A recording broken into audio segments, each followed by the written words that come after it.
And greetings unto you, beloved and holy friends. What a dear pleasure it is to have you here again on another conscious evolution, another opportunity for us to consider what it would look like if we would find each day anew. A while ago, at this point, like a couple of months, I think ago, maybe like a month ago, there was a moment when I woke up and I looked at Joe and I said something in the line of, we could have just as well been re rendered, right? Made to exist for the first time ever this morning, right? You could have not had a whole life. All of your memories, all of your hopes and dreams, all of your perspective, all of your skills could have been downloaded into you this morning. So, what will you make with it? Will you let all of your memories shape your future negatively? I think that's the message that Joe was trying to teach yesterday as well. It's like we learn coping mechanisms as children that we might end up continue to lean on even far after the point that they're no longer helpful. You looking for something? Waterfall. I'll be in my car. I think so. I haven't seen it in a while. Have you? I like that thought. It's just funny. Just that I forgot that you'd done it, but it's like waking up first thing in the morning to like such a heady thought. Yeah. You're just like, you're awake? Yeah, let's talk about existentialism. Let's talk about existentialism. Maybe you don't actually exist before just now. Maybe this is your brand new existence. Like even if I'm right, like that's the last thing you should probably say to someone that just got rendered into this reality. Yeah. Yeah. You learned that. Maybe you don't. Maybe you don't You're exist. already dead. Maybe we're both already dead. Get yourself coffee? I did. Good. Huh. Every day a brand new asshole. Sounds too good to be true. Okay. Love you, my darling. Yeah. Yeah. It's never seen any. It's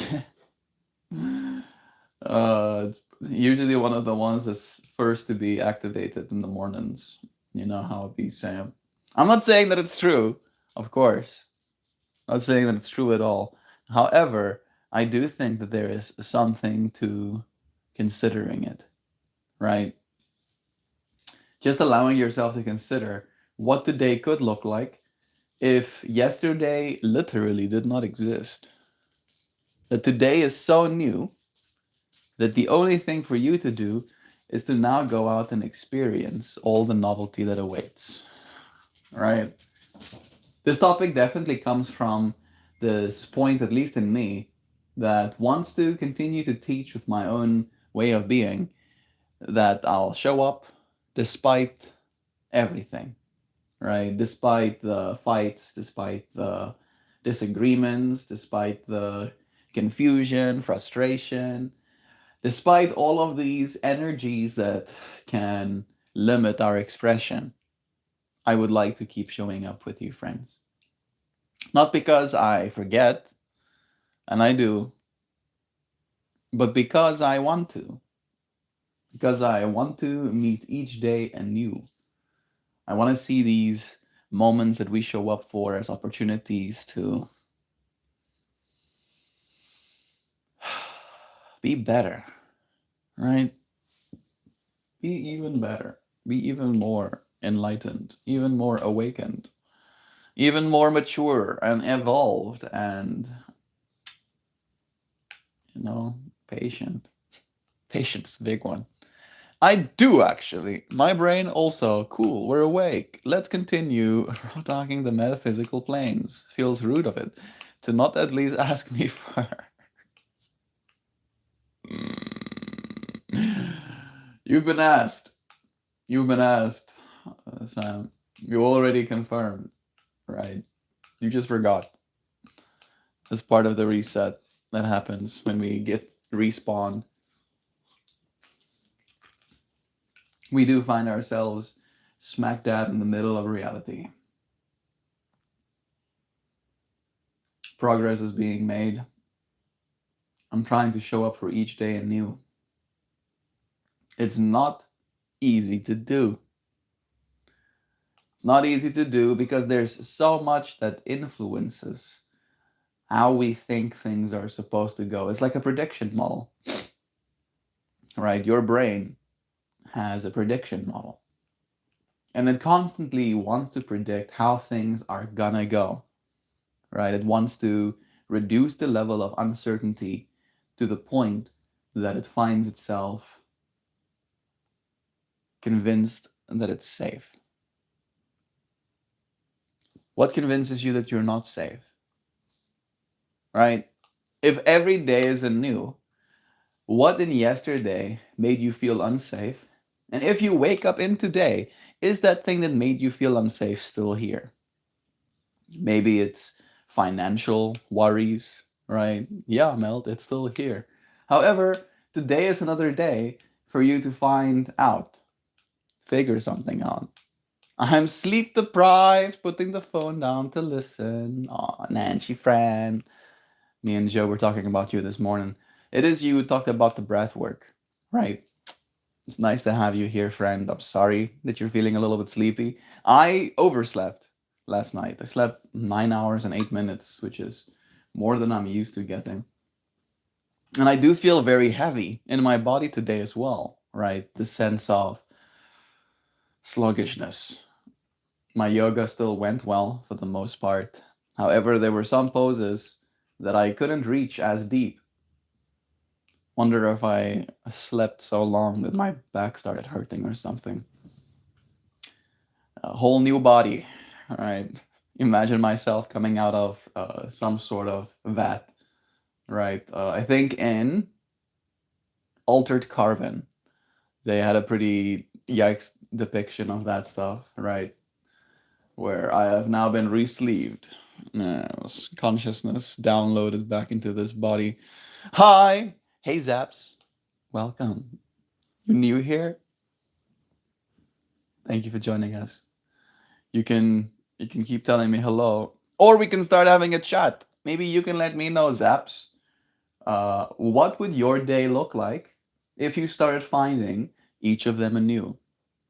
Right? Instead of holding on to what was yesterday, instead of being angry, instead of being sad, what if you pretended that everything before today literally did not exist? It's not real, right? Memories, maybe. Maybe even digital evidence. Maybe you can lean on your technology and find proof. However, what if it's all illusion? All of it constructed reality for you to come to the belief that you have some sort of linear existence. I'm not trying to make you have an existential crisis. I'm trying to bring into our minds a perspective, right? I don't think it needs to be true. Why didn't you? Why did you didn't have any people?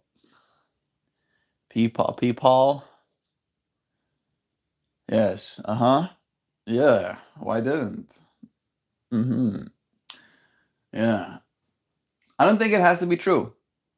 I don't think it has to be true that everything is a simulation, right? For every day to be anew. And not even every day, but technically every single moment, right? I should be able to be hurt, right? Hit my toe against the corner of a desk, feel that pain, and then still show up for the next moment with love. Yesterday, I pinched my finger between a shelf and a door, right? It's like the shelf was hanging over like this, and the door opens like that. And then my finger was between this part and that part. And it was not lekker. I was definitely not having a good time in that moment. But instead of starting to curse, starting to lose my mind, starting to be angry, I just went like, oh, kissed my own finger. And taking that approach, I don't know if it was placebo, maybe I didn't get hurt enough, but the pain went away almost immediately. And I felt like there was a moment in me of showing up anew, with a new way of being in a moment like that, instead of losing my mind to just be calm. There is a reaction time thing that the brain is considering, Sam says. I think it takes you 8 seconds to react to something new that happens. And our lives happen much quicker than that 8 second window. So our world moves faster than we can reasonably react to it. And that's why everything, you guys. 8 seconds? That's a long time. I do know, like, there is actual scientific evidence to what you are saying as it relates to the time delay, dear Sam, because we know that there's like a chemical delay between what chemistry happens in our brains and our experience thereof. So, in that way, as your brain produces chemistry, you are experiencing a latent view of reality, right? I don't know if it's 8 seconds for the chemistry part of it. I think it's something like, I want to say it's 100 milliseconds, but I'm not sure about the exact number. But it is an interesting thing to think about, right? How much of your reality are you hallucinating? I think all of it. I think there's parts of reality that you can hallucinate together, right? That you can look to the person next to you and you can both confirm, yes, there is in fact a car there. There is in fact a tree there. However, the way that it looks, I don't know if it's the same from person to person. I think the lines might remain the same, right? But the way that you perceive them is completely different.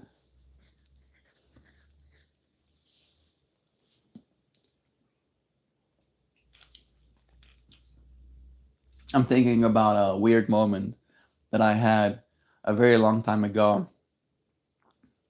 Room 23 or something like that. There was this little bar that would offer itself as a refuge for festival goers. And then festival goers will bring their festival things to this bar. They had like mini stages in there. People were having fun, you know. And one of these nights, I went outside. I don't know if I went to the bathroom or just went outside to get some fresh air, probably. And there was this, I'm pretty sure it was a Mercedes.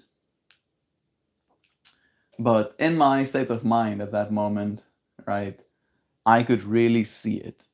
I could really just like appreciate every curve, every line, every chrome fitting, every like finished off, everything. I could just like look at this. I could look at and see it as a gemstone, literally, like a like a little pretty rock, right? It was just like, oh my goodness, that's so pretty. And then as I'm like gushing, I'm like doing like circles, walking around this vehicle, like damn, damn, bro, holy shit, damn. I noticed a woman looking at me, right? And she, like, I didn't connect. I didn't connect with that person. Part of me now wishes I had, in hindsight, ask her what her experience of that experience was like. However, like, she was just fascinated with me losing my mind about this car, right? Like, she didn't even look at that. Well, maybe she did see the car in her periphery or whatever, but I clearly, when I looked up, she was like kind of concerned, kind of like looking at me with like some concern, like, "Are you okay? How autistic are you?" And I was like, "Yes, uh-huh. How are you?" Oh, right, and this a moment like that, something as simple as that, where my friends were there with me as well, right? They could appreciate it, but I was like the equivalent of losing my mind. It was like the whole 8 seconds thing, right? I was seeing something new. I think it was the first time that I saw that model, and it was just so fresh. It was just fresh to death. Made me very happy, and seeing the fact that humans have made something so pretty, right? Like there is something in me that really admires when humans do make something beautiful, right? That from our minds can come things that is aesthetic, right? But not only aesthetic, but something that we can agree upon as aesthetic. However, not everybody likes every car, right? And why? Why? And to me, it is that a new thing, right? That if you could look at reality from a place of everything is anew, right? I think everybody would have the same level of appreciation for everything. However, depending on how many layers of filter you put between you and this moment, what you believe about reality because of your past, what you believe about reality because of how it might be perceived in the future, how you associate with objects, whether or not you do. All of these things will influence how you feel about something, down to the point where you might even be disgusted by what looks like an expensive or nice looking car and be like, oh, that's gross. This person could have fed a family and instead they are driving a nice car. Fuck them. Right? Right? But that doesn't sound like a new perspective. And I don't know if it's necessarily wrong either, right? Because it's not wrong. It's true. It is true. But beautiful things want to exist. I'd like to believe. Right? Now it's just a matter of showing up to each day anew until I have the opportunity to make beautiful things too. Let me see what I missed.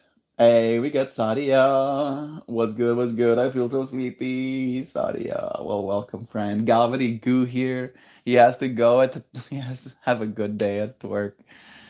My brother Bear. Gavity Goo. I hope you're still here. And if not, know that you're loved. I hope you have a good day at work as well, brother Bear. I'm having a good day at work. There we go. Steady pimpin'. Steady. What's up, awesome peeps? Darren and BSF saying good morning here too. It's nice to have you friends here with me. It is dance day. Football edits. Hey. Hello. Hello, yay. You. Hello. I am fascinated by this reality.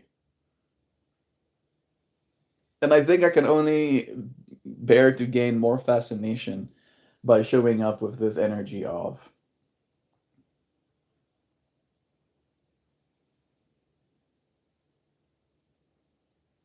I'm trying to articulate it. I don't know if it's non-judgment. Yeah, might be non-judgment. Is it non-judgment? I think judgment can be helpful. It can be good to have some judgment in you, right? Like if you are given the option between two apples, and one apple has a bunch of worms and rot spots on it, and the other apple is pristine and crisp, right? It's your judgment that picks the good apple, all right?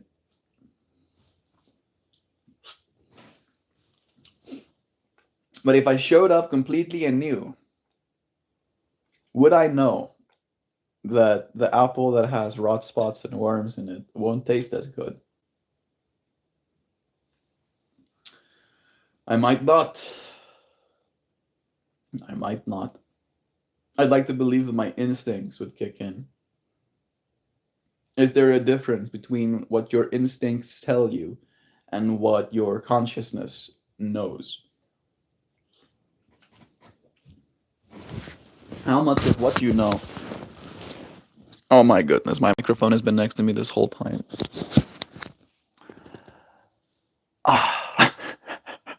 It's fine. It's fine. I'm kicking myself in the metaphysical realm a little bit, but I'm strong. That line of thought makes me wonder if beauty is real, or if it is one of those false dichotomies that falls away when unity is achieved again. Is beauty inherent, or is it the result of perspective? That's a good question to ask, Sam. I would like to believe, I would like to believe that there's something about beauty that is divine, right?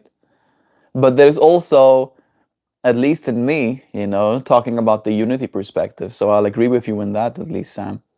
The unity perspective has allowed me to see beauty in subjectively not beautiful things, right? Literally. Not everybody might find. I want to give an example.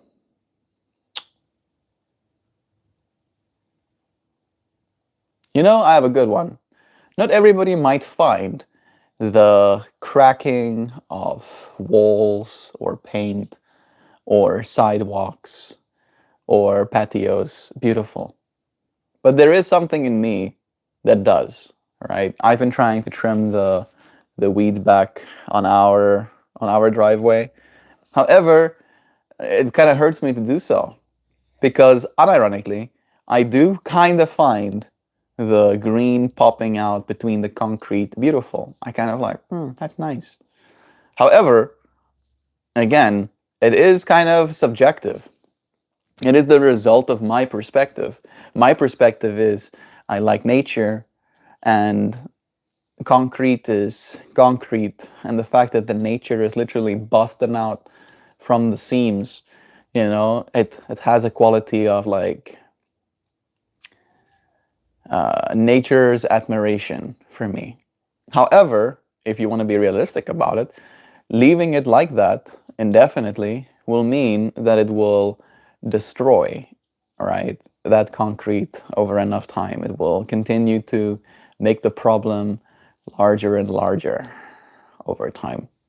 And I think that's where it gets a little bit tricky. Yesterday we talked about stewardship, right? The stewardship that it will take. Thinking about our stewardship as it extends 7 generations into the future.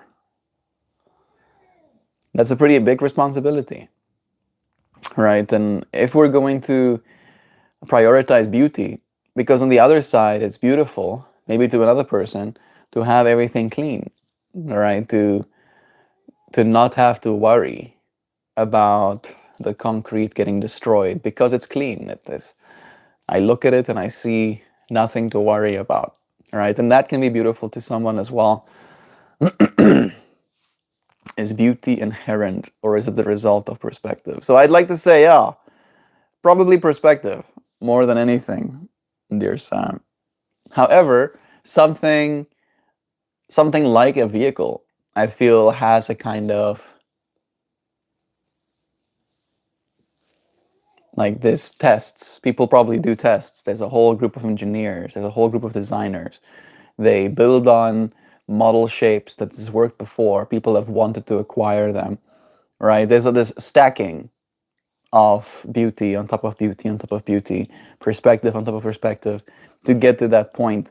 And still, despite all of that consensus, I think is a good word, consensus that this is beautiful, some people might still not find it beautiful, right?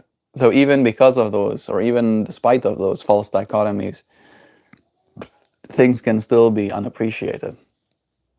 Mojo says, it's weird how some kinds of art, movies, or music, etc., blows you away the first time you experience it, and you wish you could relive that first experience. Yeah. One of my blow away moments, Mojo, was when I played Witcher 3 Hearts of Stone.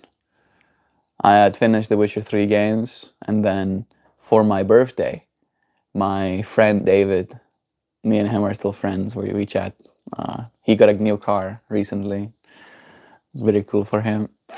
He bought me this game for my birthday while I was in China. And playing Hearts of Stone was and continues to be one of my most impactful media moments, right? Media being anything that's any art, any music, any movie, any game, right? And it was this the way the story was unfolding, the way the details were made clear had such an impact on my heart that I couldn't not be emotionally involved. I couldn't not feel for the characters, right? Even though they're literally pixels on a screen, right? They're stories. I was feeling things so deeply. And it is as you say, Mojo. There's a kind of first time of an experience as well. Like today's stream topic is about anew, right? Showing up for each moment anew. But because of our memories, because of our knowing, right, it's hard to do that. And it is as you said, Mojo, like some of us would wish we would like literally be able, if we were given a button, like let me forget this song, let me forget this movie, and then rewatch it again. People would press that button because we do want to have that a new experience. Can we have it without that button? Other kinds of art grows on you over time. You may not appreciate it the first time. Isn't that interesting too? What art was like that for me, that grew on me?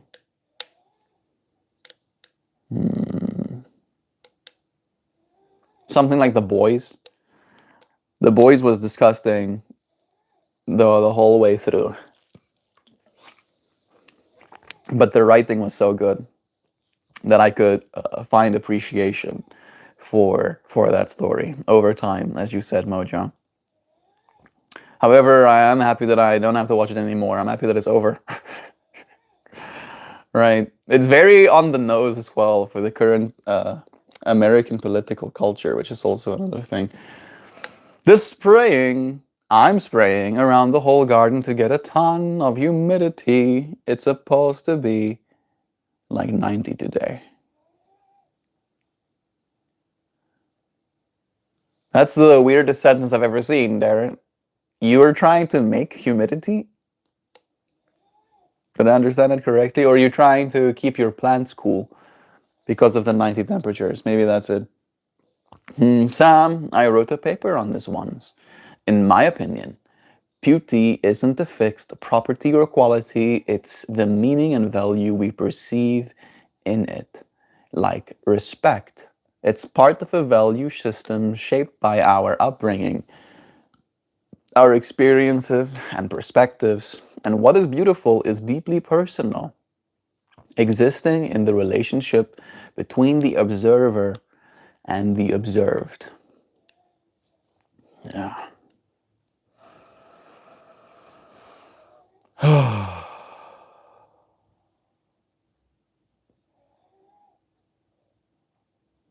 The value. The value.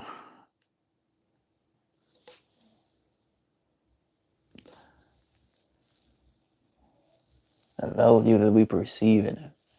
Like respect being a part of our value system, of our upbringing, our experiences, and our perspective. What is beautiful is deeply personal and existing in the relationship between the observer and the observed. Something, every mother thinks her child is beautiful, kind of thing, right? I'm not trying to throw any shade. I get it. But I think there is something like that, right? That it is a very personal thing, deeply personal, existing in the relationship between the observer and the observed.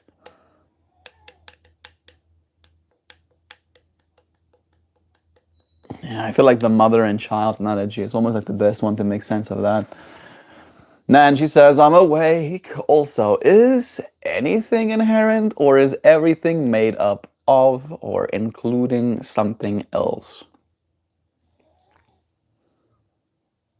Hmm.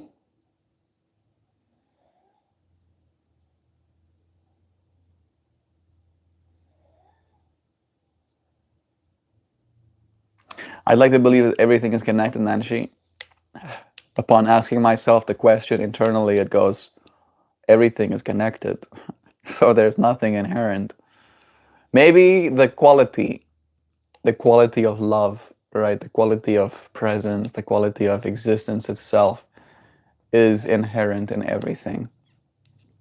But everything is connected, right? And this is not something that I have come to the conclusion of course. I think I have come to the conclusion, but I'm not definitely not the first one. Einstein was one of the first people to come to the conclusion that everything is connected. Even Isaac Newton. Yeah, The Last of Us 1 and 2 for me. I've revisited them several times, and it's always game, but nothing like the first time. Yeah. It's interesting how that works. How memory shapes, how knowing shapes our experience as well. Right? Man. I think it is very easy to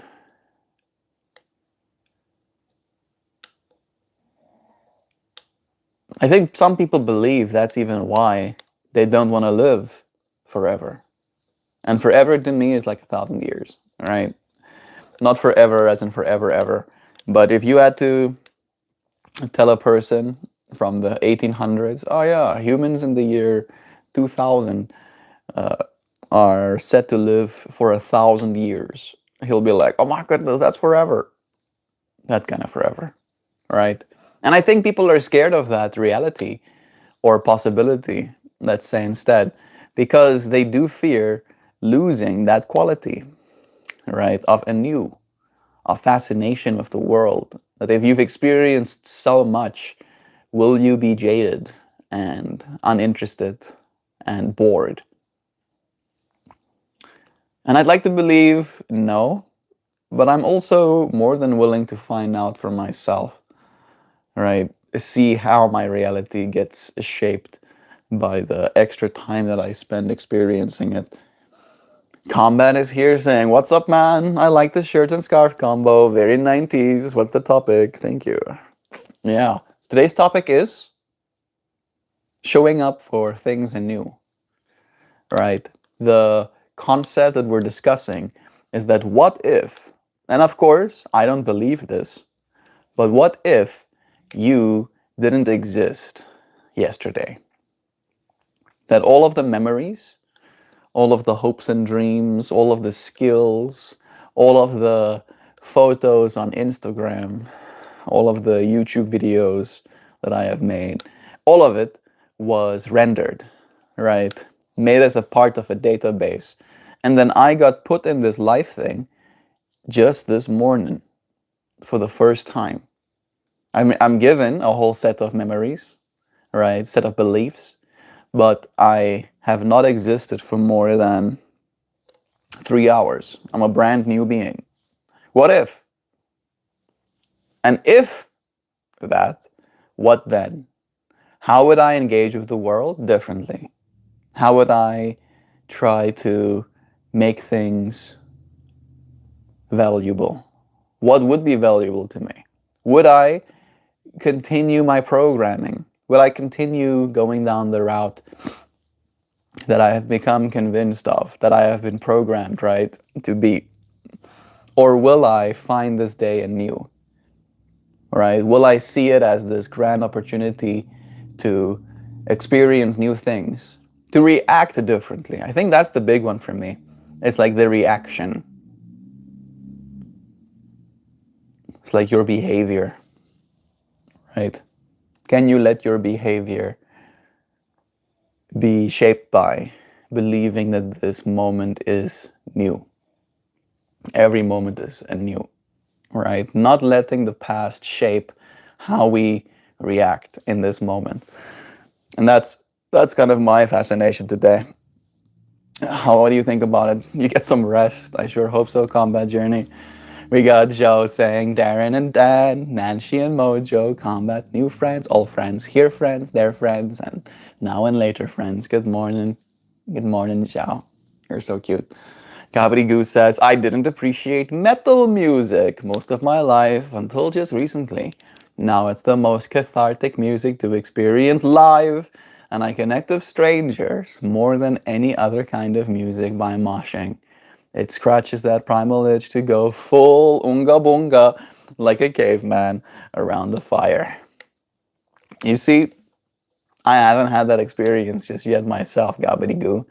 And I also couldn't really get into metal music that much myself. However, I've never been in that new moment to be in a mosh pit, right? And I can kind of see myself also getting a little bit of that cathartic, just like exuberance, like, yeah, this is fun. I'm gonna be bumping up against some people, right? And pushing them around a little bit, running in circles. The Last of Us was filmed in my town. It recognized so many landmarks, especially the 4th Street flyover. I always love moments like that, Prairie Wolf, where, like, when someone talks about South Africa in a movie or something, I'm always like, yeah, yeah, yeah, yeah, yeah, yeah, yeah, yeah, yeah. My mom recently watched a TV show, The Middle Way, or something like that, where one of the characters talked about wanting to come to my town for vacation, right? The town that I live in. And made my mom miss me. Yeah, yeah, yeah. If you ever feel useless, just remember somebody thought Bob Dole would stir enough shit to be funny. I don't even know who Bob Dole is. We had to Google your ass, sit all the way down. Bob Dole. Oh, it's shame. Hey, poor thing. Love is true. I just did something bad. That's bad. I hope you do something good. Ah, because you're not very smart. Ah, sure. I'm sure someone who insults the intelligence of strangers on the internet is the kind of person you want to look up to, right? The real metric for intelligence is spending your time on other people's comment sections, saying stupid shit. All your praise. Sam, I was just typing that. Shrug. My brain can only hold so many things, my dude. I don't claim to know everything. I'm not your dude, buddy. I'm not your friend, guy. I'm not your guy. Oh, what chair is this? Not my chair, not my problem. I'm not your friend, buddy. Hey, Joe and everyone, come back.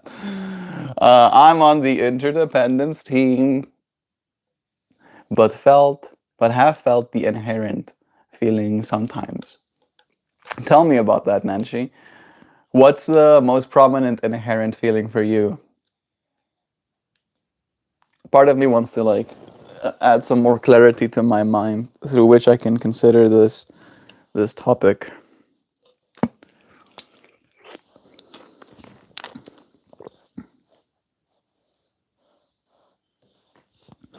Inherent. Worth, a value or quality that belongs to something by its very nature, built in, permanent, inseparable. You know, I think there's a bunch of it, right? I think you friends are inherent. You know, simply by your nature, you are worthy, you are valuable. There's a quality that belongs to you that is built in, permanent, and inseparable.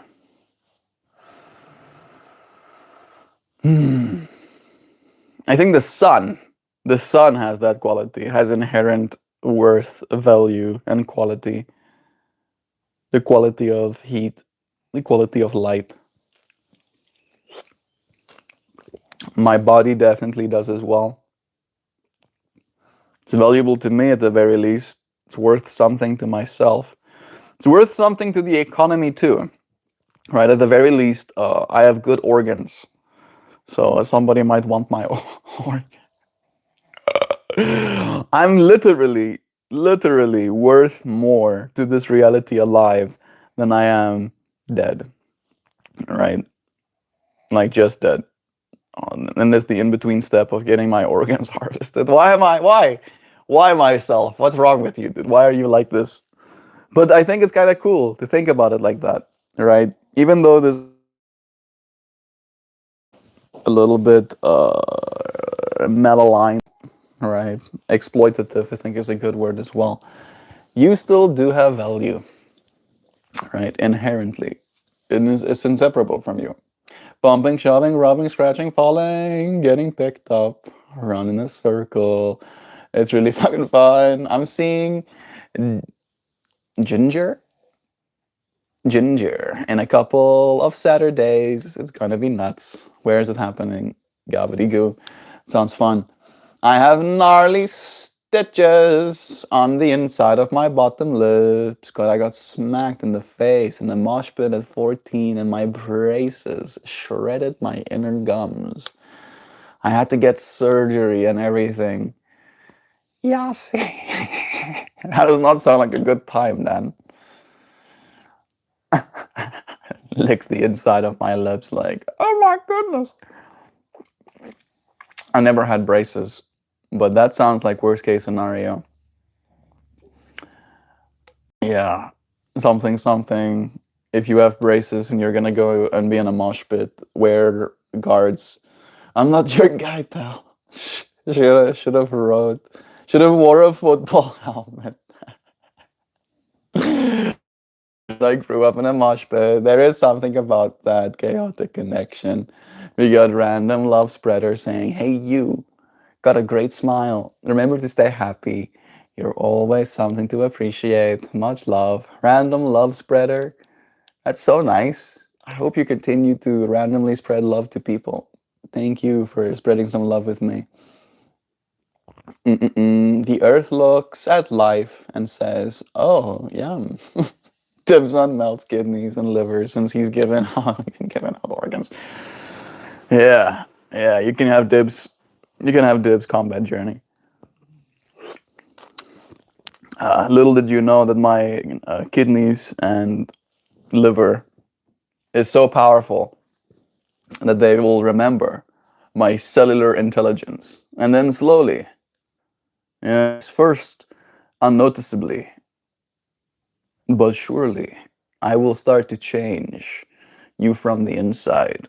First, you'll start craving the foods that I like eating. All right, boom, whole foods. Suddenly, you're going for chicken and brown rice primarily. And then suddenly you'll be like really pressed to start doing yoga in the mornings. You'll be like, whoa, that's weird. Why is my body feeling like it needs to do yogas? And then you'll start sleeping at 10 p.m. Yep. I was in bed before 10 p.m. I was asleep before 10 p.m. last night. And then one of these nights, you'll just go to sleep at 10 p.m. and you'll wake up and it won't be you anymore. Yes, it'll be me again. And I'll start screaming because I will dissociate because my memories are still different. But then slowly but surely I will watch all of my live streams back, remembering who I was. And then I'll start live streaming again as you instead, combat journey. Boom. Big booms. I'll show up to the martial arts studio, right? Pretending like I'm wearing your face. I'm pushing this too far. I'm sorry. I'm gonna bring it back. I'm bringing it back. Ah, a random love spreader has appeared. Pokeballs already. Catch them quickly. Quickly, write that down. Write that down. No, it was all right. Everyone thought I was cool because I was spitting blood. Yeah, just having blood running down your neck or something. Pretty yassi bossy. But I'm happy that you had the help that you needed in that moment because, jeebies, that does not sound like a good time. I have gotten only mildly injured. Most of my injuries I actually had to my head. I fell on my head a bunch as a child. Something. That explains a lot, Melt. Fucking, don't you dare. Don't you dare say shit like that. Everyone likes that guy. Everyone's like, that guy's metal. I'll wake up with your curly hair and your scarf, and I'll be like, no, what happened to me? Yes, exactly. Combat journey. And then the process will be done. As soon as you wake up and you see yourself wearing a scarf, right, there will be some sliver of you still tucked away somewhere in the deepest crevasse of your mind, but it will not be able to escape. You will just have to scream. Yes. And behind your face, I will be so still. Yes, relaxed even. Yeah, he screams. He'll be quiet very soon. As I keep tucking you away into a deeper and deeper crevasse of mine. Combat, seriously? You're chewing coffee? Yes! That's how you'll really know combat journey, is when you start chewing on your coffee. Thank you, show. I didn't even think about that one. It's like, why is this coffee taste so good? Man, I love eating coffee. You'll suddenly say out of nowhere. I accidentally scrolled down and there's another Wednesday dancer. It made me appreciate your audio quality. Ooh. Wednesday dancers. Do I want to see? Part of me wants to see if I can find the other Wednesday dancer.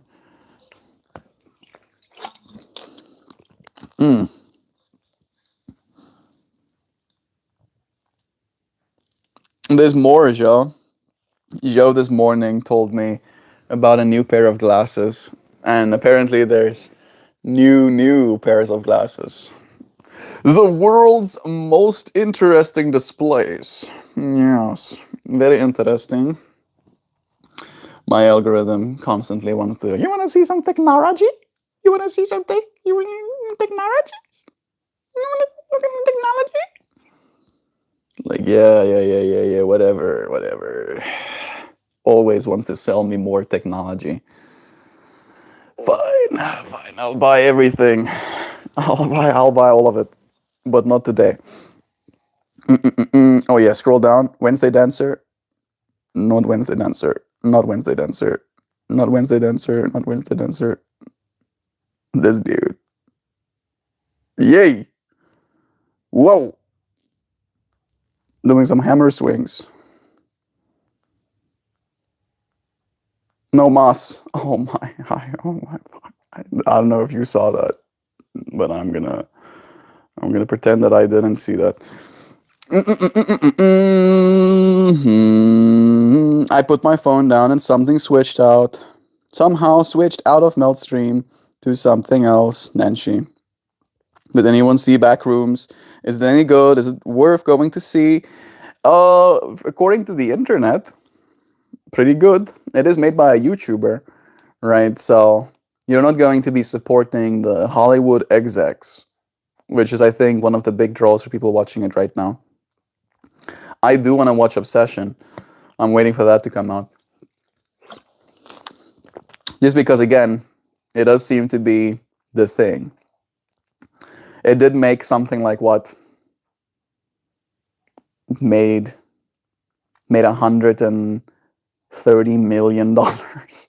No, 230 million dollars. They had a budget of like 600, or was it 900? I think they had a budget of $900,000, and then they made more than 200 million.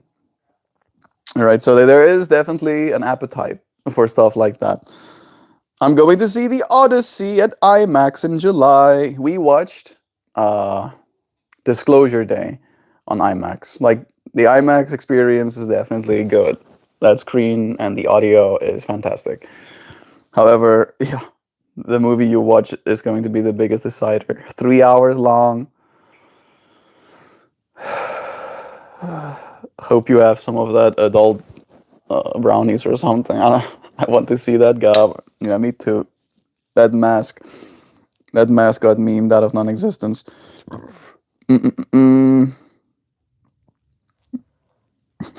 Your coffee.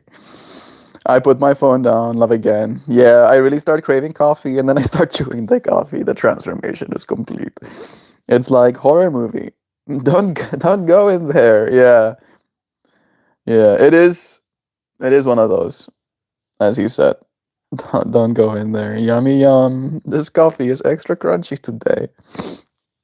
The back rooms. I want to see that guy. Back rooms is like a modern Napoleon Dynamite. Spent practically nothing on it, and it made a ton. Yep, yep, yep. Can't wait for the Odyssey. I think that one is probably one they spent a bunch of money on again. Hey Google. Hey Google. Hey Google.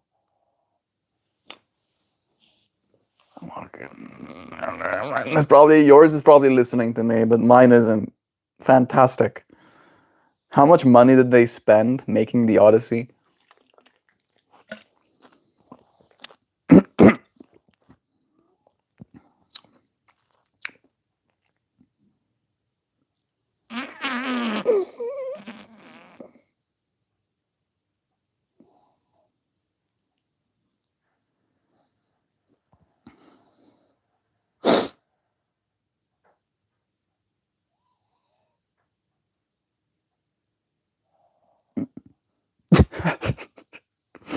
$250 million US just for the production budget.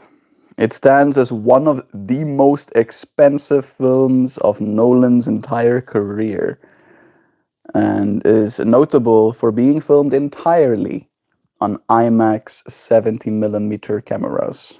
That's gonna be pretty sick. I think like it's extra good that you're watching it on IMAX. A 250 million US dollar movie, right? And then there are movies in theaters right now that was less than $1 million, and they made that much money.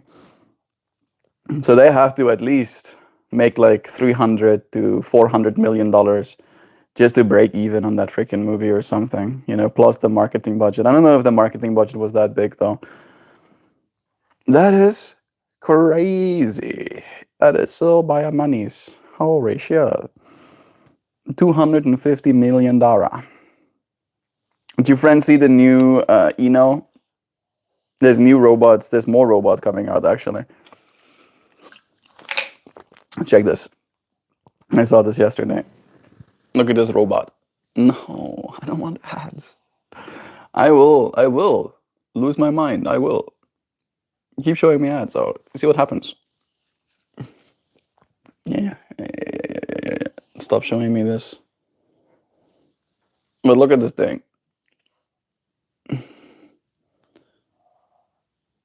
Look at this dude. Look at that. Look at that thing. That looks like some future shit, though. It folds up. It folds into itself. I kind of like it. It looks horrible, but it's less intimidating than a humanoid robot. Yeah, it's got hands. Of course, must have hands. Yes, look at it. It's getting a box. Wow. Oh, it's using Blender. Yay. They're making your bed. Putting things in boxes. Yeah. Living in the future. The future is accelerating, friends. It's happening. All of us will be living in the future very quick. Maybe we can use these robots to make cool films as well. We probably would be able to, just like having a cameraman even. That's gonna be an experience, Gobs. Yeah, especially since it was filmed on 70 millimeter like IMAX cameras. I'd sneak edibles in Gob. Theater munchies are way too expensive to not also get you high. I just went south. Scary Movie 6. I just went to see Scary Movie 6. It was pretty good. I saw that one too, but I haven't watched, I think, one of the scary movies since like the second one or something. The Odyssey is the first ever film shot on IMAX cameras only. It's gonna be an insane number. Yeah, the film stock probably. The film stock alone was probably like $50 million. How much was the film stock for the Christopher Nolan movie alone? Just the film.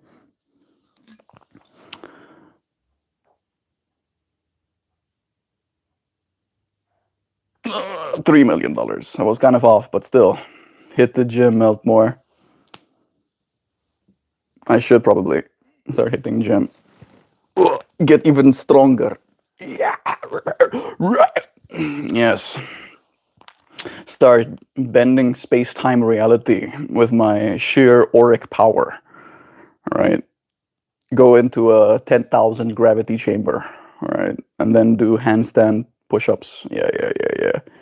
Yeah, yeah, yeah. The the footage volume. Nolan and his cinematographer Hoyt Hoyt van Hoyte. What? No way, that's his real name. Hoyt van Hoytema. Hoyt van Hoytema. That sounds like it's a fake name. Like the what is it? Sam said. Sounds like the name you give when you want to rent a movie you're not supposed to rent. Shot over 2 million feet of film over a 91-day shoot. Because the film was captured entirely on IMAX cameras, they were using massive, specialized Kodak stock. A single foot of 65mm raw film costs about $1.50, and they shot 2 million feet of it. 3 million dara is strictly for the physical unexposed rolls. Just the film, right? Just the film was 3 million daras. That is pretty wild, don't you think? Isn't that wild? $3 million is like 50 something million rand. A doctor earns about R1 million a year, right? So it's like an entire lifetime worth of wages of a doctor in South Africa that was just used for the film. Getting so close to 2000. Oh yeah, Mel. We're gonna be there in no time whatsoever. When will be day 2000? Today is 194, right? So 195, 196, 197, 198, 199, 2000. Tuesday next week. I will be day 2000ing. Pretty cool. 2 days ago, we had my birth year. That's cute. Yesterday was Joe's birth year as well. Now, I am so tired. It's interesting how many of you friends today have shared that you're tired with me. It seems like I was feeling pretty tired as well, like bodily tired, even though I got enough sleep. Maybe there is something in the air. Did you sleep well, Melita? Or are you feeling just tired in general? Let us know where you're at. We love you, and we hope you feel better. I will be dancing soon. Yes, I should be dancing. I freaking scratched myself to the point of bleeding, with anyone knowing. Lol dang, spend that money. It's gonna be an insane number. That's nothing. Only the cost of an F-47. Yeah, just a little F-47. You can dance if you want to. You can dance.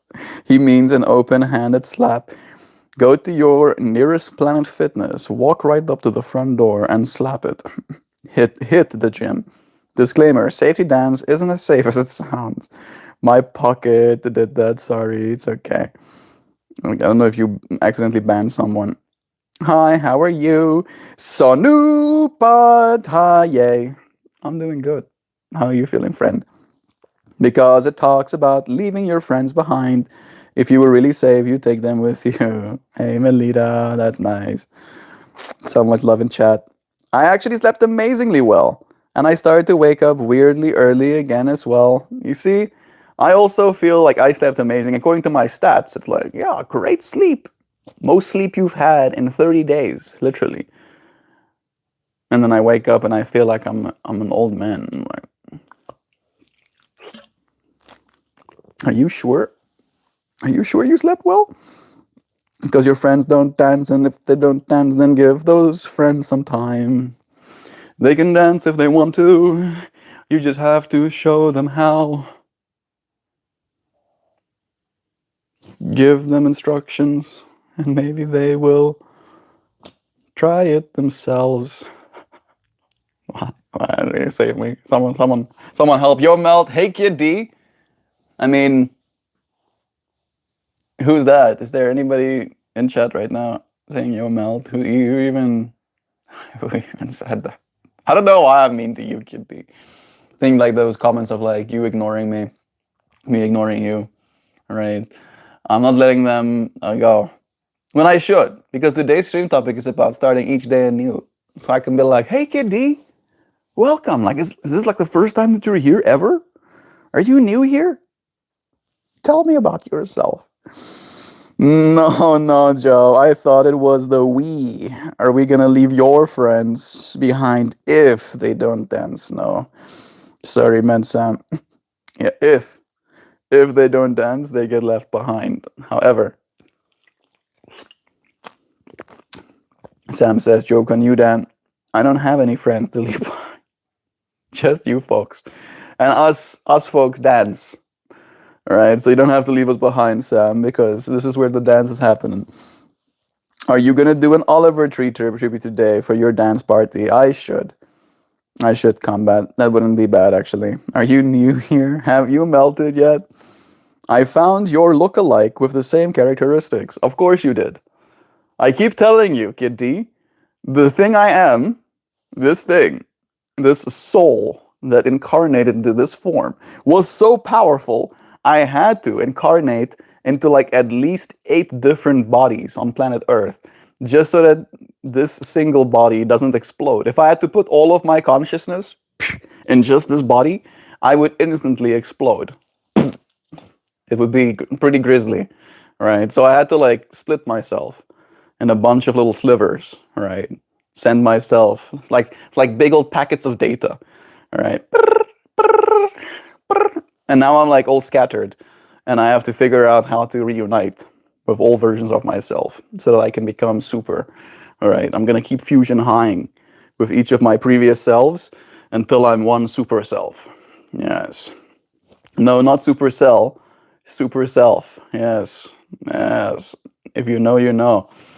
He's into art and wants to move from RSA to the US. You see, he's also trying to find me. He's like, oh fuck, where's the other parts of myself? He thinks probably. A conga line in front of Sam's house.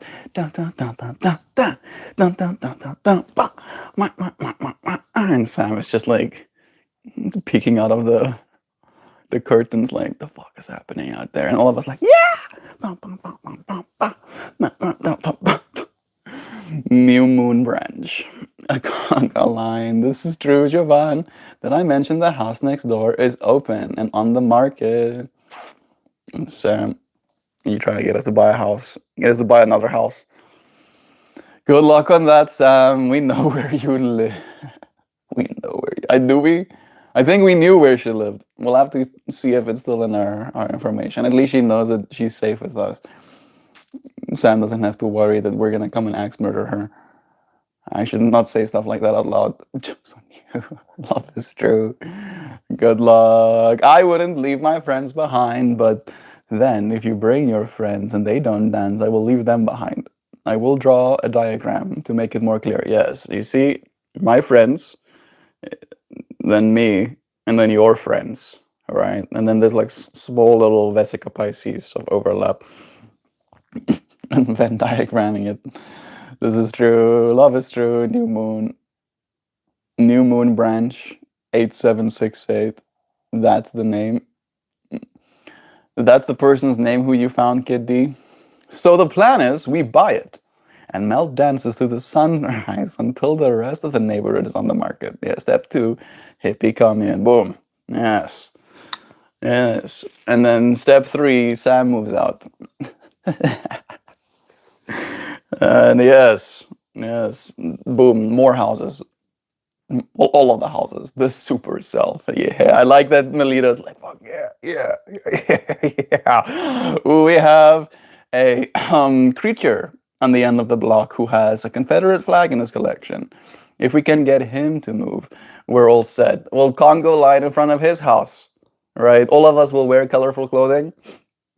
I'm gonna have to color my hair blue or something, just to scare him extra. All right. I think it's the blue hair that really gets him. So, but with blue hair. And then we'll do like, how low can you go, right? While we're conga lining, you know. Yes, that's gonna happen. You see, we're making it happen in our minds right now. We got Bardia clay. One time, me and my family decided to drive to Disneyland, and after some hours, we saw a sign that said Disneyland left. So we drove back home. It's kind of bad, but it's still funny. It's still funny. Their channel search. Taking. I'm breathing. I'm breathing. I'm doing the breathing thing. Let me see. New moon branch. Ah, I found him. Yeah, it kind of looks like it's semi-me. Yes. I keep telling you, bro. I'm only half joking when I say stuff like that, you know, like seriously. I'm only half joking. He does lives as well. They call me Theo Vinci.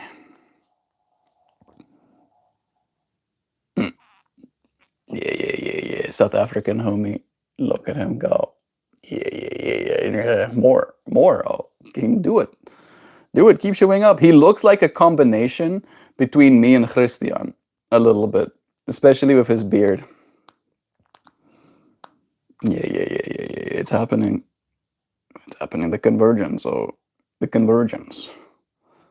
All of us will converge eventually, Kid D. You will be made a part of the everything.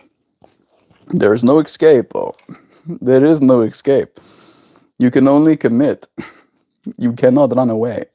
I know exactly what's up, huge smirk face.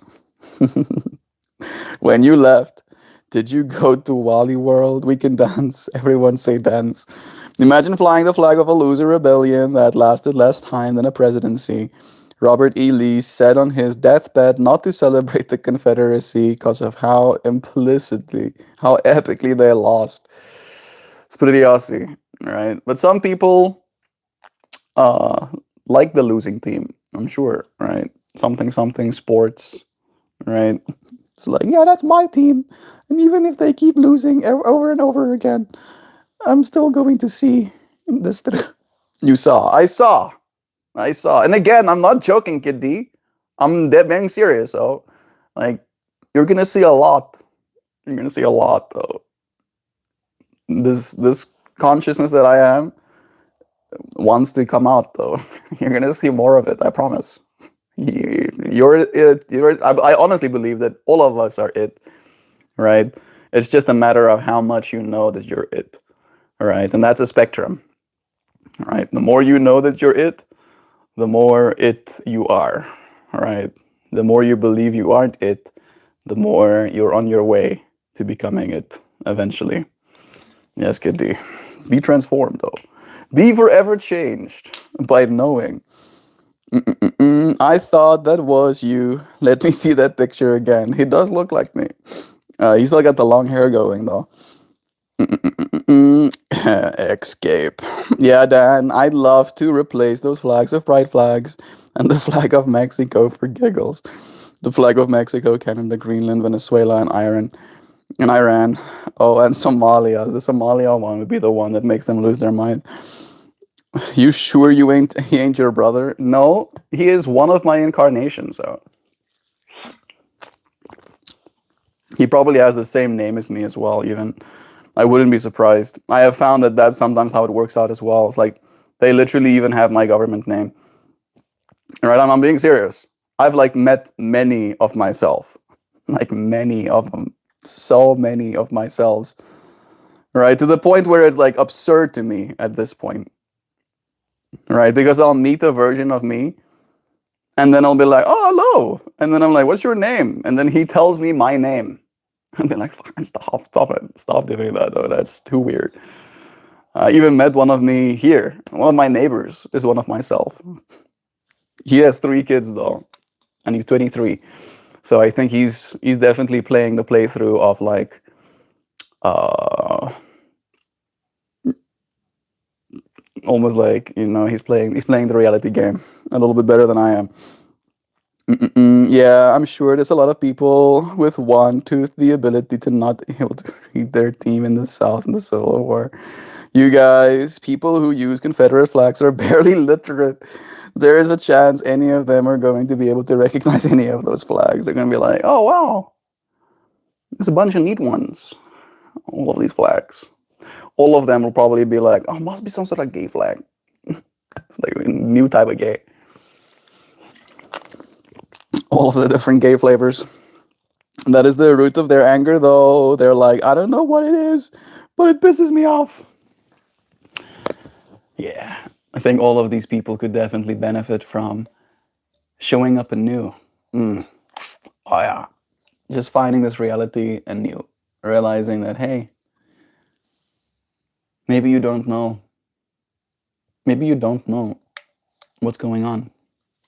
Maybe everything that you think is going on, you have been convinced of. Maybe, just maybe, you have been convinced incorrectly of all of the conclusions you've come to. They took our jobs. Well, job reports are in. There's more jobs being created now than ever before, right? The job market is so good that they cannot afford to cut interest rates. How about that? The economy is stronging, very stronging. AI isn't taking jobs because, again, in the short term, we're going to need more people to fill the positions before the AI really kicks in. And by the time the AI really kicks in, there's probably going to be so much money printing that the average person, if they are willing to utilize the new deregulated bank systems, will get more access, not less. However, they took our jobs. People are scared, all right? And we should understand. We should understand that they're just a little scared. They're just little people being a little scared, and that's fine, all right? The unknown is scary. It is. It is for all of us. However, we show up anew, all right, with curiosity, with hopefulness every single day. The irony of people is so funny, man. This entire country was stolen and they murdered the people that lived here before.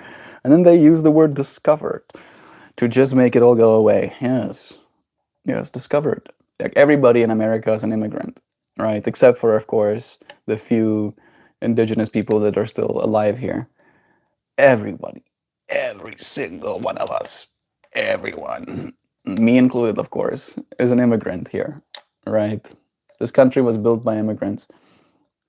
However, it is this matter of like,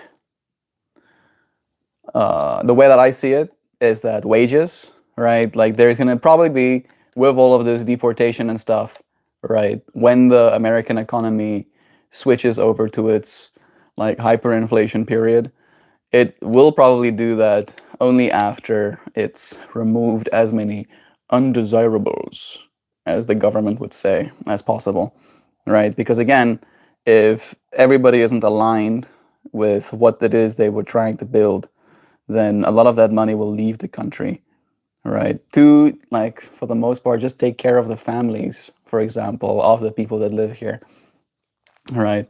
Capital flight, as they say. So they're trying to get it to the point where everybody that's here will stay and everybody that's here will keep their money local, right? So that all of that money can benefit everybody here instead of everybody everywhere. So you were an immigrant? Are you a refugee? No, kiddie. Do I look like I'm scared?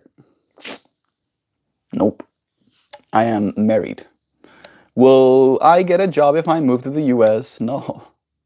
Probably not, kiddie. Because again, there's so many layers. I am still waiting on getting a job because I have to have approval first. The US government has to approve me for job having before I'm even allowed to start. I am looking forward to it.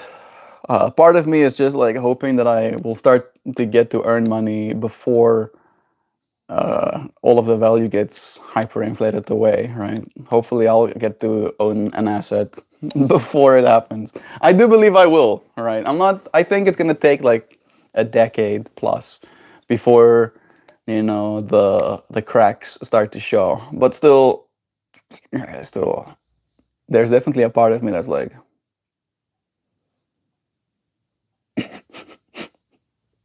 but I show up to each day anew.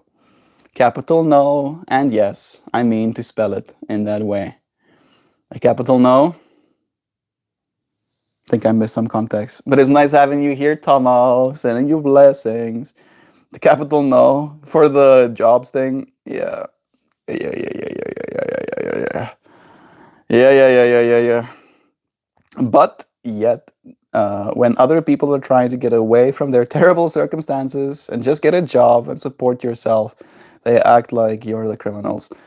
I think, again, America wants the people that are here to get here the right way, right? That's kind of like the narrative they're pushing, right? And if you think about it from the perspective of like global politics, it makes sense that they want people to come here the right way, because if you came here by breaking the rules, you're going to be more willing to break the rules, kind of thing, right? So they're like, they see it as a because this then that, it's an if this then that kind of like equation to them. They don't see families, they don't see people, they don't see the good that can be brought. They only see the conditions, right? They only see the conditions. And in that way, yeah, we are blind to the actual reality of the situation. Judge people based on their characters, kind of thing, right? They just released a textbook in OK that says the natives made room for the settlers. Oh, yes, room. They kept fleeing. Yeah, wherever we went, they fled. Right? Yes, we were pointing guns at them when they were running, but they made room for us. That's what they were doing. They were just making some room, right? And then I go like, oh, I want some of this room, and then they made all of this room, and then I was like, I want some of that room too, and then they were like, just so much room for me all the time. So, how dare any of you attempt to scale the ladder we used to climb on top of you to the bottom, scum, and down the ladder goes. The cope is real, half the country desperately repressing memories. I use this method with my friends. When I take their shit, they're like, why did you take that? And I'd say, I didn't. I discovered it. I just discovered it. Yes.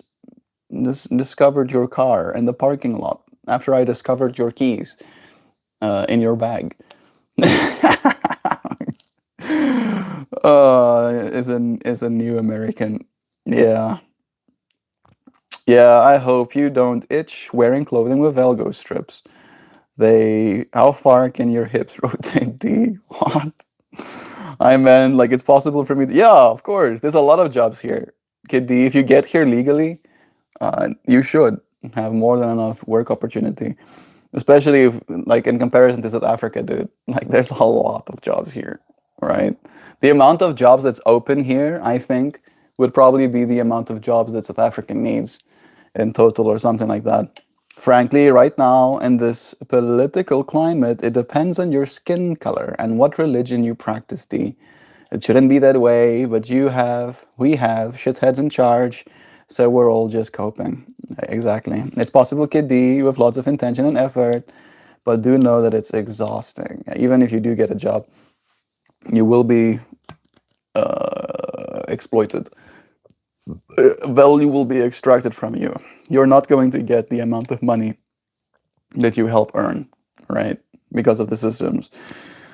They need to make the right way more accessible. Exactly. Come here illegally isn't even a felony. It's just a regular crime like speeding. I didn't know that, actually. That's pretty cool, actually. The same people who were claiming they want it done the right way are making it impossible for people to do that. They're not operating in good faith. And I agree with that, Dan. I came here the right way. And despite that, it's being made very hard for me to just do it the right way, right? The right way is so contrived that we try to do everything the right way, and still apparently that was wrong, right? So, like, that's also a part of it. So I agree with that much. The right way, you gotta discover this land the legal way, requiring years of residency, now fraught with complications due to the Trump administration. That right way, Again, I'm not saying it's right. I'm just trying to like parrot what they say. Like, oh yeah, it's the right way, right? And again, if you think about it from a geopolitics perspective, I'm trying to see why it is they're doing what they're doing. And I'm not talking about the actual immigration part. I'm talking about the financial part, right? The reason they're doing this immigration thing the way they're doing it is because of the financial things that are going to happen in this country, right? I don't think they would have a reason to be so, oh, immigrants, if they didn't have this master plan, right? And they don't want everybody to benefit. They want a very small group to benefit, right? That's the reason I see it. I don't see it as even racism. Maybe there's some racism. There's probably some racism in there, but I see it more as just power hungry, right? Will to control. That's what I see happening right now. Why would I get there illegally? I mean, you could try. I don't think it's that easy either, even if you could. I pulled that on my old ass. Uncle Combat, he tried to say that the nature of history was that the strong conquer the weak, and that it's not stealing. I was all right. Well, I need a house, and you're too old to defend yourself, Uncle Steve. So anyway, get out of my house. You should. You should do that. We'll be strong together. Oh, we'll show up as a whole army, right? Because that's also what happened. We'll show up as a whole army of people in front of his house, and we'll let him know. Oh wait, bro, classism for real. Exactly, classism. That's the problem we're facing. We're facing a problem of like a class warfare, not race warfare, at least anymore. And they are trying to reduce that like middle class to non-existence, right? Pretty much. I'm moving to, then I'm moving to Compen next year. That's pretty funny, actually, Dan. Doing things the right way gets you punished. Doing things the wrong way gets you awarded. Yeah, especially in the corporate world. Classism for real. Plain and simple, Tomo. The people at the top genuinely do think we are not worthy of life. I don't know if it's like that, right? I don't think it's a not worthy of life.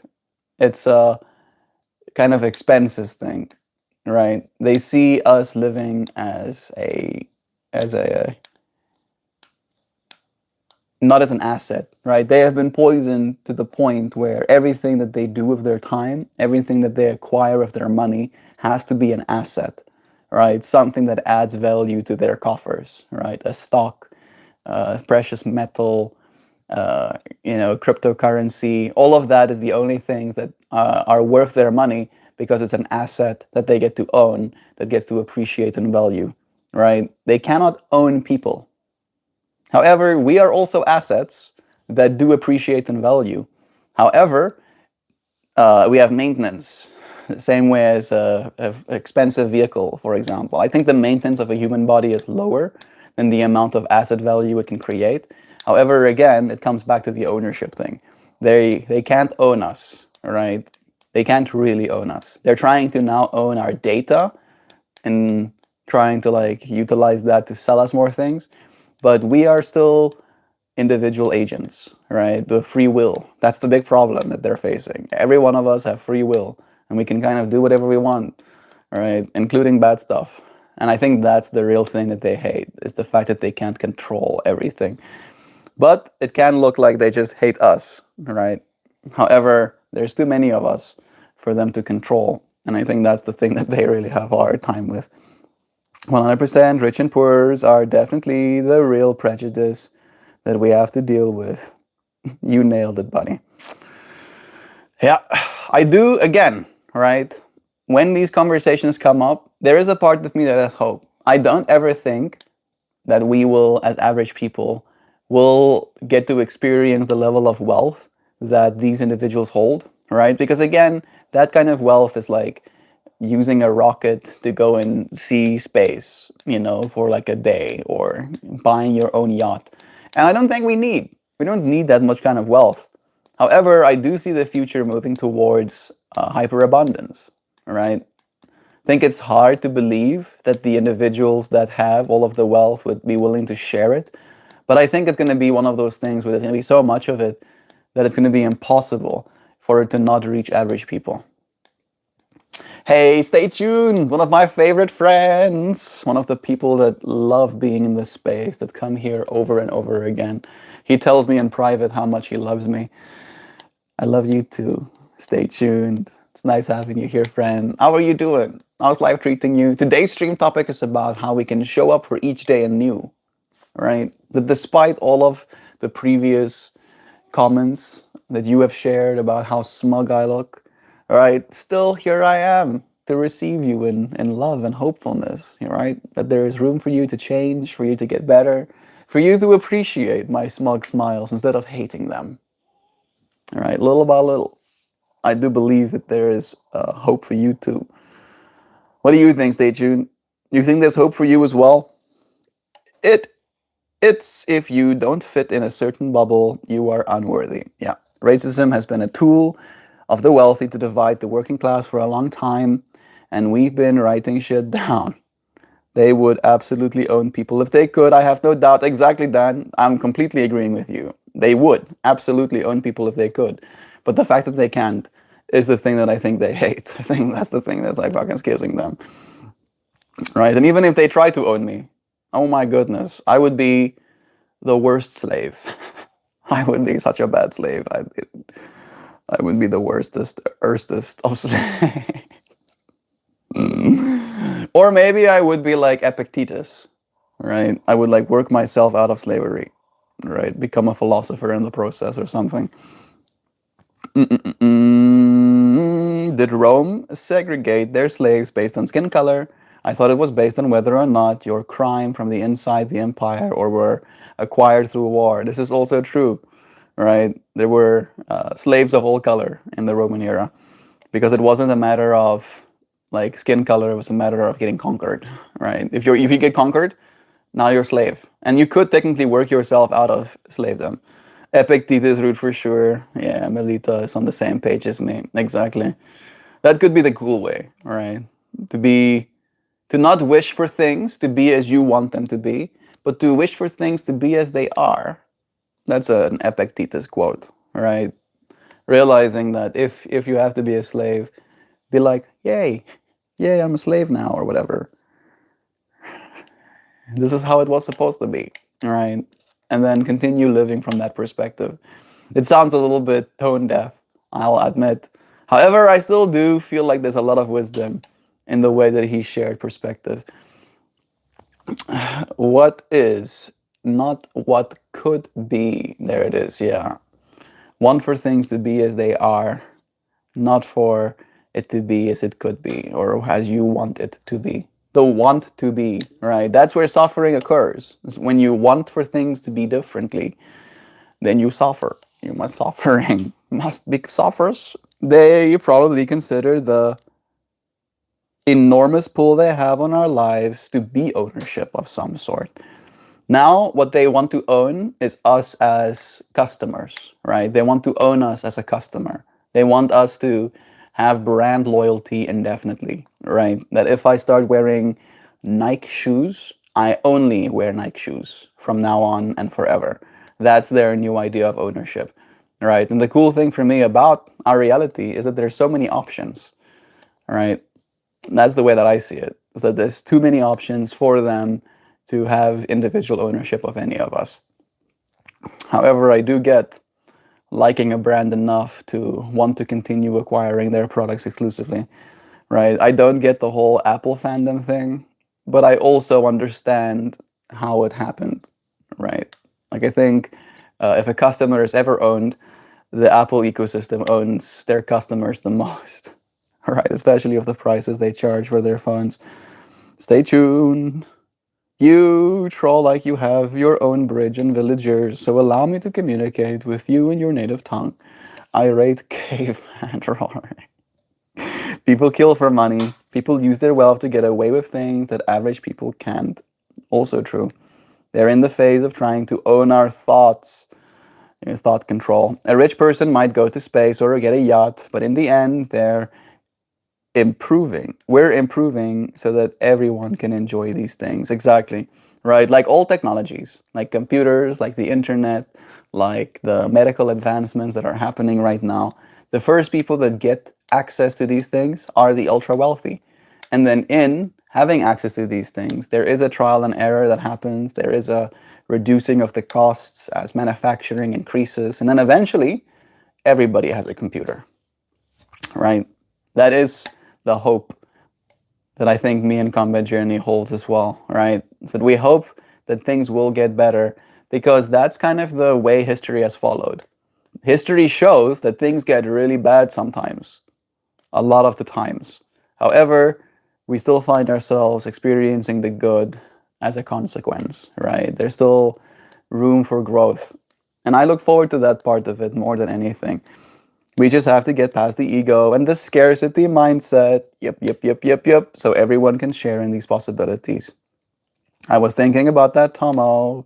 You know who would be the most motivated to cure a zombie crisis? Cannibals. And these fucking zombies are eating all our food. The zombies are taking our jobs. Freaking zombies taking our jobs. I'm gonna quickly go to the bathroom.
Yeah, washing my hands, and then I'll return to you, friends. After that big bout of sugar that I had on what? Was it Monday? No, Sunday? No, Saturday? Yeah, Saturday. My skin has been in a freaking condition. Sugar is not cool. I don't think I like sugar. Like, it really does mess with my skin health extremely. Like, more than I think anything else. Dan, I have watched a documentary show about this and how they can use tech to make you think about things differently. Oh, yeah. Depending on the ads that they show you, depending on the videos, right, that you watch. Like, there's so much thought control going on right now. It's still a matter of, like, they're trying to control our thoughts, right? I don't think they actually can. Matter of, like, if you allow yourself to be controlled or not, for the most part. Each tube of Swaggart that's produced is higher quality, cheaper, and more delicious than the one before it. It's true, yes. Yes, every single one of them, right? The last Swaggart pack will literally cure all disease, cure blindness, you know, make the lame walk again. I should stop. Holy shit, cannibals versus zombies. Why haven't we seen that theme yet? That would be pretty funny. It would be pretty funny. I'm sure there were cannibals in the zombie movies. And they were also eating people. I've seen that theme. I think they did that in Walking Dead, actually. But it is a bit yussy. Ooh, drop the name, Tomo. Yeah. Think about when cars first came out. Like you said, only the rich had them. Now the craziest, most homeless, insane person can have a car. And probably does. Yeah. Like you have to like work half a month, maybe a whole month at like minimum wage. And if you're a homeless person, right, and you're literally just living outside, maybe you have a $10 Planet Fitness gym membership, you would be able to earn enough money to buy yourself a car, even if it's an old beater, even if it's just a little scooter, right? Like it's possible. It's possible for people to acquire transportation, right? And not even that, but there's like public transportation available as well. In the near future in America, there will be more robo taxis than ever before. I think literally within the next 5 years, there probably will be like 100,000 plus robo taxis on the road. So even that will make our ability to transport ourselves through physical space cheaper than it's ever been before. I have hope. I have exceeding amounts of hope for the future, but I have also exceeding amounts of what's the exact word that I'm looking for? I'm gonna say the word compassion, but it's like I understand that it's not only gonna be good, right? It's like the parts of reality that we choose to engage with is gonna be the good parts. We aren't allowed to view cannibals as being right because it would tip our society into moral waters we aren't prepared to tread, Chauvin. Joe, you should star in my new film, Cannibal Zombie in 8 Hours 6. The Search for Chelsea Handler. Ah, shit. Civilized cannibals versus savage zombies just sounds like classism with extra steps. Can you imagine in the future you're in space? Because it's like not expensive to be there. There's just some broken down spacecraft with a homeless guy in it. He's not homeless. He has a spaceship, okay? Yes, it's broken down. Yes, it's no longer flying. But it has bioreactors that grow all of his calories, right? Using sunlight or whatever. I look forward to that future combat journey, not for the future where there's homeless in space. That's more the new theme. Boom, Joe. We got zombie cannibals, and then we got homeless in space. That sounds like a fun premise as well. I wish I could remember but it had something to do with like ads and also waves of sorts too. It's hard to explain, but I think they were seriously talking about planting thoughts in our heads, like they set waves to a radio. There's some talk about how TVs even had like technology like that, like what in the freaking 70s. Hey Google, can you tell me about those patents on TVs that allows them to output frequencies onto their viewers that make them more docile?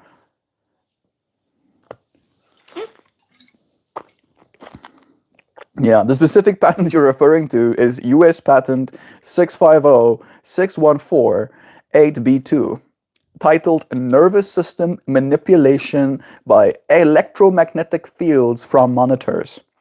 It was filed in 2001 by an inventor named Hendrikus Lewis and has frequently circulated online, causing quite a bit of worry and speculation.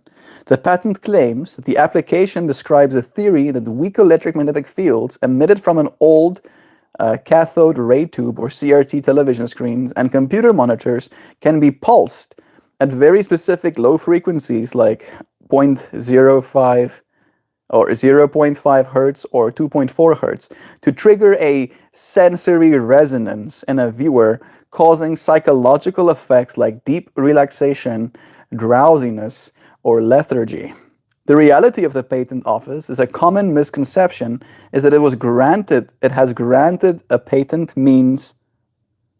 Whoa. A common misconception is that a granted patent means a technology works, has been tested, or is actively in use. However, in reality, the US Patent and Trademark Office grants patents based on the originality and the novelty of an idea, not on whether the invention is scientifically viable or effective. The concept was heavily reliant on the distinct electromagnetic emissions of old bulky CRT monitors. However, modern LED, LCD, or OLED displays operate on an entirely different technology and emit negligible amounts of electromagnetic fields of this nature, meaning the premise does not apply to your TVs in use today. Right? However, there are people That's the thing. That's the thing that for me is a takeaway from that. There are people that are involved in thinking about how they can use this technology to manipulate human beings, right? And because there are people that do that, it's safe to assume that there are people doing it, right? That they're still trying to figure out a way to manipulate us.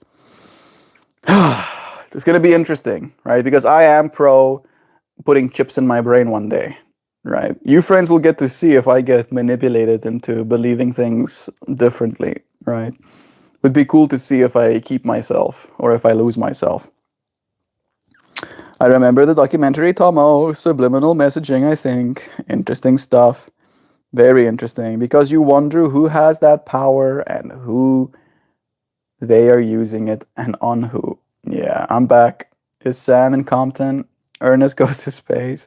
Exactly what I'm talking about. Yeah, there you go, Tomo. Kind of hopeful to think that our LED or OLED screens don't do the same thing, but still kind of trippy. Bro, I swear to Jesus, this is some alien tech, and they took it from the aliens to fuck with our brains. Goddamn government. Fist shaking intensifies. Yeah, I mean, I'm under the belief or the conspiracy that we found transistor technology on the Roswell crash, right? Like transistors, as humans are using them, came out the same year the Roswell experience or Roswell crash happened, which feels very synchronous, like literally the exact same year. Hey, Google. Can you tell us about how the Roswell crash and the transistor technology we use right now to power our computers came out or happened the same year? It's going to be like, yeah, no, there's no correlation. We were already working on that tech. We had tubes. We had tubes at that point. Totally. The Roswell UFO incident and the invention of the transistor both occurred in 1947, fueling a popular conspiracy theory that modern computing relies on reverse-engineered alien technology. July 1947, Roswell. An airborne object crashed near Roswell, New Mexico. The military initially reported recovering a flying disc, but then quickly corrected it to be a conventional Project Mogul weather balloon. It's like, oh, it's a weather balloon. And they did put it in the news. It was like, yep, we found a UFO. Oopsie. And then they were like, oh, people are losing their minds. Actually, we didn't find a UFO. It was actually just weather balloon. Yes. And then 6 months later, December 1947, the transistor. Physicists John Bardeen, Walter Brattain, and William Shockley successfully demonstrated the point contact transistor at Bell's lab in New Jersey. So yeah, 6 months later, right? Like poof, spaceship crashes, and then suddenly we have transistor tech on planet Earth. And this is where it's gonna be like, but actually, it's just a conspiracy, and it probably is, but it's a fun one for me to think about. The connection, fact versus fiction. The idea that these two events are linked was largely popularized by Philip J. Corso in his 1997, the year before my birth, the day after Roswell, which claimed the alien wreckage was funneled to defense contractors and tech labs. Why would they do that? Why would they possibly do that? I couldn't imagine. However, the historical paper trail clearly shows human evolutionary path for the transistor. The foundations were laid in the 1920s and 1930s with Julius Linenfeld's patent for field effect transistors. And then there was war-era radar needs. World War II heavily accelerated research into high-purity semiconductor materials like germanium and silicon to improve radar receivers. And then Bell Labs breakthrough. The December 1947 breakthrough was the direct result of years of systematic, well-documented solid-state physics research aiming to replace unreliable hot vacuum tubes. Yeah, that's what I said too, right? But it could be one of those morphic field kind of things, right? So maybe they were working on it the whole time, but as soon as the spaceship crashed, the aha moment clicked where I was like, oh, wait a second. It makes sense now suddenly. Why? What is it? Why? It's almost like something happened. While the identical year makes for a fascinating sci-fi narrative, the technology powering today's computers come from intense human engineering and quantum mechanic research rather than some sort of cosmic wreckage. It's still interesting to think about nerve attenuation syndrome is a real thing. Are you talking about that thing from Johnny Mnemonic? Yeah, yeah. I gotta finish up at the gym. I'll catch you when you're done. You're doing your dances revolution. Have fun. I should get dancing actually. I'm gonna finish my coffee and then dance. We need a Faraday room in our house. I don't think it would be a bad idea having one prairie wolf, but I also don't know if it would make a difference through your coming through your speakers. It's a motherfucking disc, bro. I'm reading a book on UFOs right now. Melt real quick. Google 1989 to 1990 Belgium wave. Shit is nuts. There's clear, verifiable photo evidence. That is that's it. Where's my tinfoil? Where's my tinfoil? Let me see. 1989 to 1919 Belgium wave. 1998? No, 1989. 1989 to 1919 Belgium wave.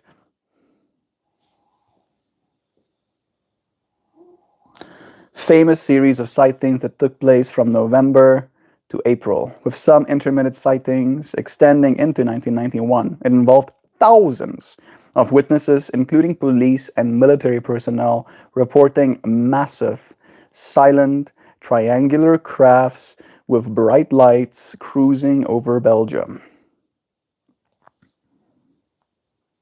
Yeah, the triangle ones seem pretty well understood. These are the depictions, the drawings that people did afterwards. And then these are the photos, apparently. All of these photos look trash, though. None of them are very convincing to me.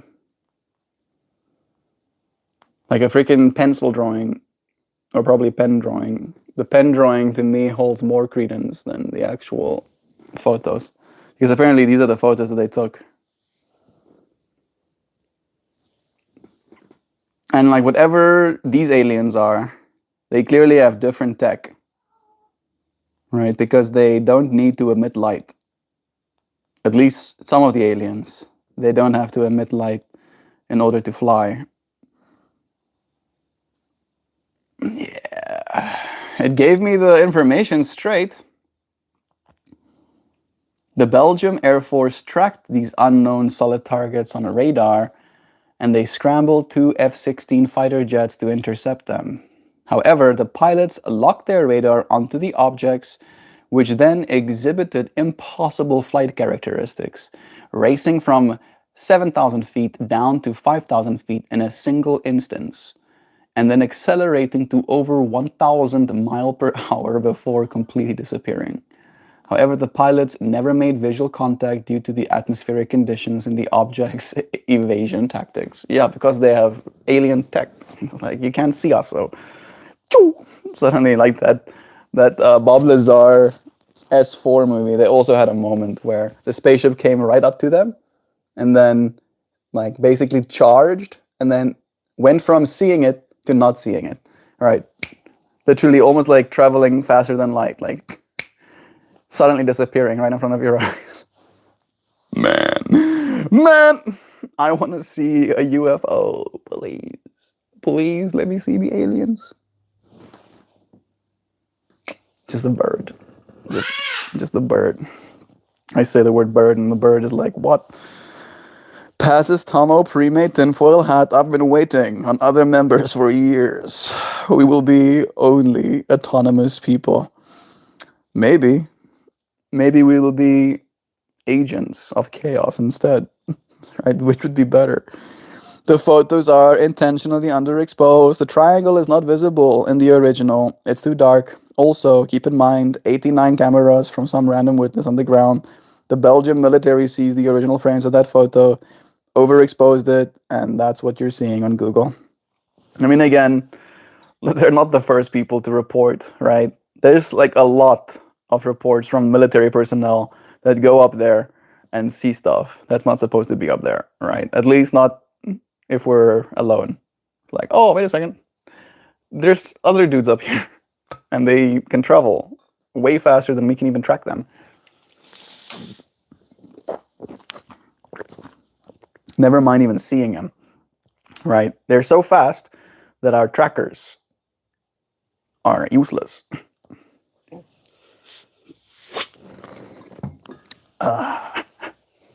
Military tech is trash.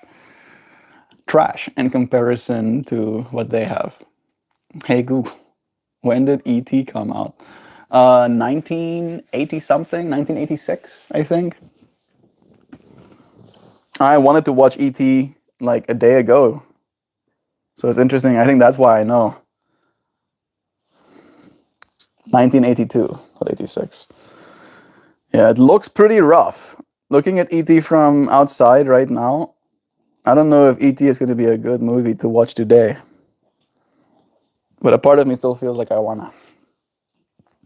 I need to dance. That's what I need to do. I finished my coffee. Let me pull us a card. And then we can say goodbye. I really do enjoy these chats with you, friends. We are definitely developing. We're developing our ability to think for ourselves. Consciously evolving. Right? I hope you friends know that there is no part of me that wants to control any of you.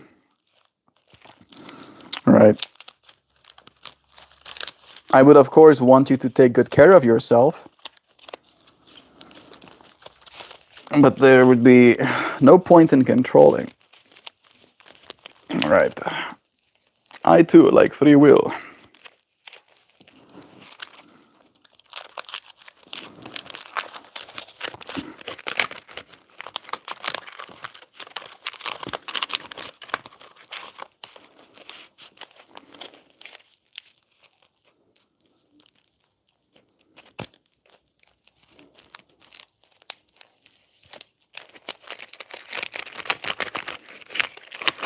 Time for us to pull a card. Part of me wants to get an alien deck. I'm sure there will be one. Let's see.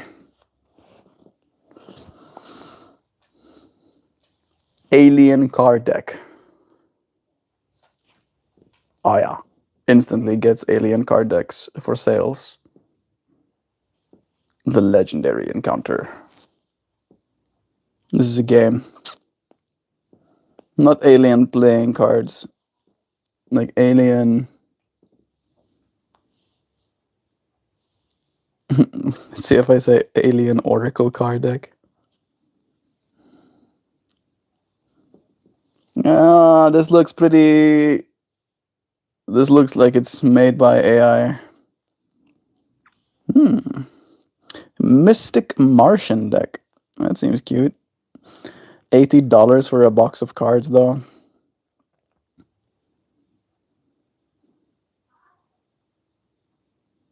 This one looks cute.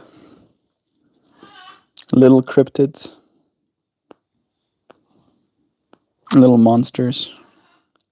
Cutesies.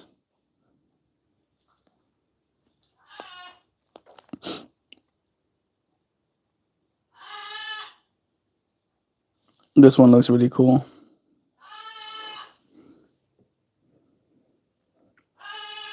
Mystic Martian Oracle. Look at that. I need a mermaid deck. There you go, Melina. You should get yourself one. Even make yourself one.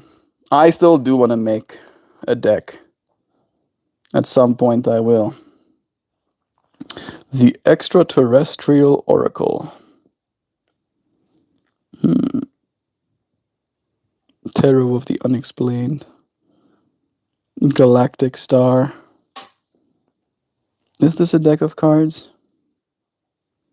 Yeah, it is.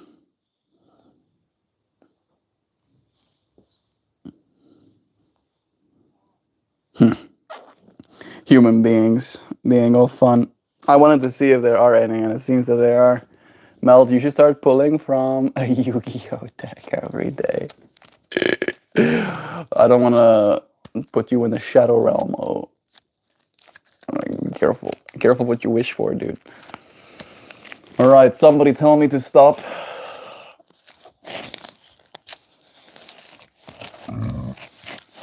As soon as I see stops in chat, one of these cards will be picked. Yes.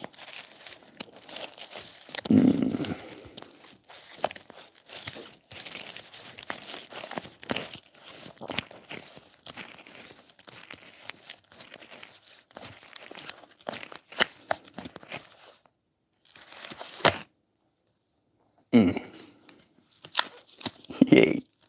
Yay. Yay. Very apt. Very apt card for today's stream topic. My favorites, even. And we did pull it right side up. Piercing the veil. All right. Piercing the veil. A warrior stands holding out a bundle of arrows. Blue flames surrounding him, burning away ego. 5-flower ratio. At the center of the card, clouds and lightning strikes, and mountainsides flanking him. 4. 4. It does have 4 sides. The 5-flower ratio. Alright. Card number 23. No, 28. Self-awareness. I did say the super self today, right? Self-awareness and seeking wisdom.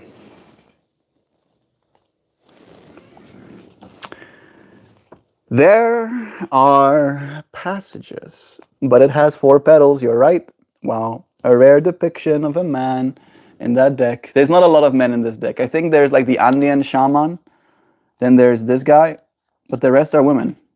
I think there's only 3 men, just pure men. All right, this deck was made by a woman, right? I think that's family, not just man.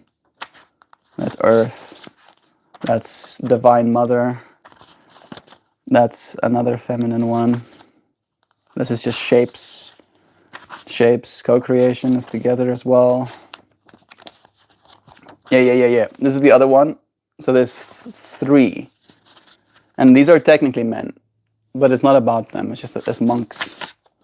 So 4. Indian shaman, that's the other man as well. The Indian shaman. But I think that's it. The rest are women again. But I think this one can also be seen as a man, technically. The spirit kin. But yeah, that's it.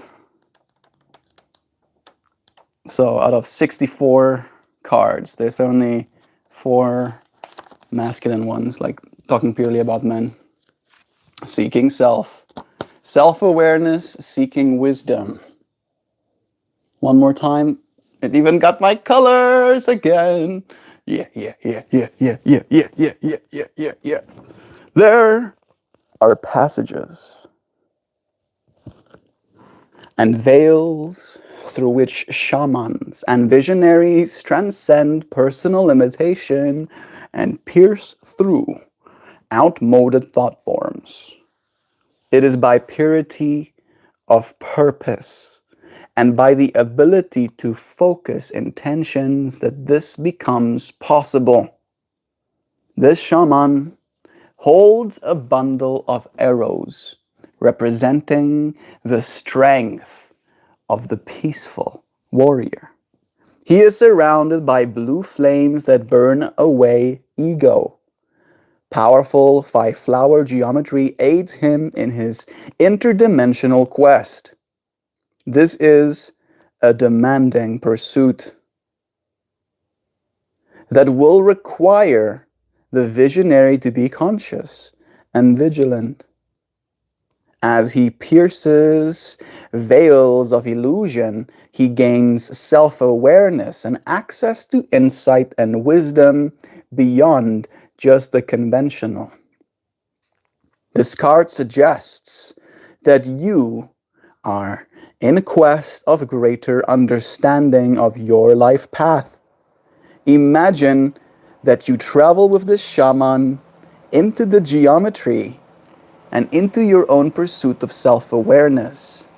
Gaze past the veil of ego and delusion. Let it be your intention to move beyond these limitations and into your own personal truth. Courageously step forward and pursue the way of wisdom. Pursue the way of wisdom. Don't let yourself be limited, dear friend.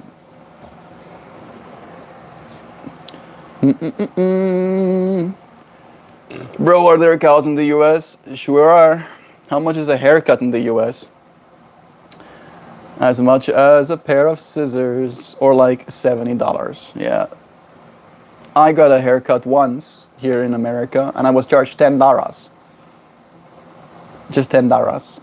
But I think I got like the nice guy discount. I was like such a nice guy, and then he was like, yeah, it's $10. Give me $10. Which is still more expensive than I've paid for a haircut in South Africa. The last haircut I got in South Africa was 50 Rand, which is $2.50, or like $3 technically with the current exchange rate. Depends on where you're at. I imagine the inner cities won't allow it. We're not allowed to have roosters in town. And no, there are so many cities that do not allow farm animals. Checks out. Well, here you guys, it's like $20. Yeah, for guys. That's about right. Brittany, good morning. It's nice having you here too. We just finished pulling our card, and now it's time for us to dance. I have spent a lot of time just chillaxing, being bochilious, and now I need to not be chillaxious and start dancing instead. The cows won't be here for now, Kid D. I'm running in 2028, and I'll be banning the cows, among other things, like rainbows. Yes, rainbows, no more of that gay stuff, and no more cows. Because I said so. It's Brittany. It's Brittany, bitch. I'm sorry, Brittany. You probably don't like that. Love is true. I like you.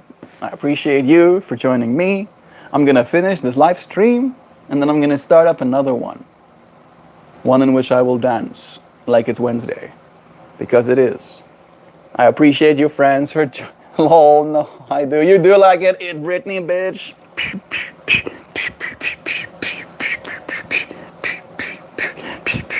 I say it at times too. Nice. Great.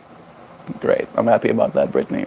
I didn't want to make you feel made fun of for your name. So the fact that you do it too, it's perfect. No, Mel. I mean literal rainbows. We'll bring dehumidifiers to this.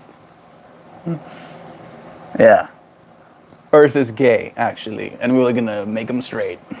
None of them rainbows and stuff. Dance the 90s style. I was concerned for a second. I say it at times too. Love is true. Thank you, friends, for sharing this moment. I need to end this stream and start dancing, because otherwise I'm gonna keep talking. Who is gay? Everyone's a little gay, Kid D. Get with it, bro. We live in 2026.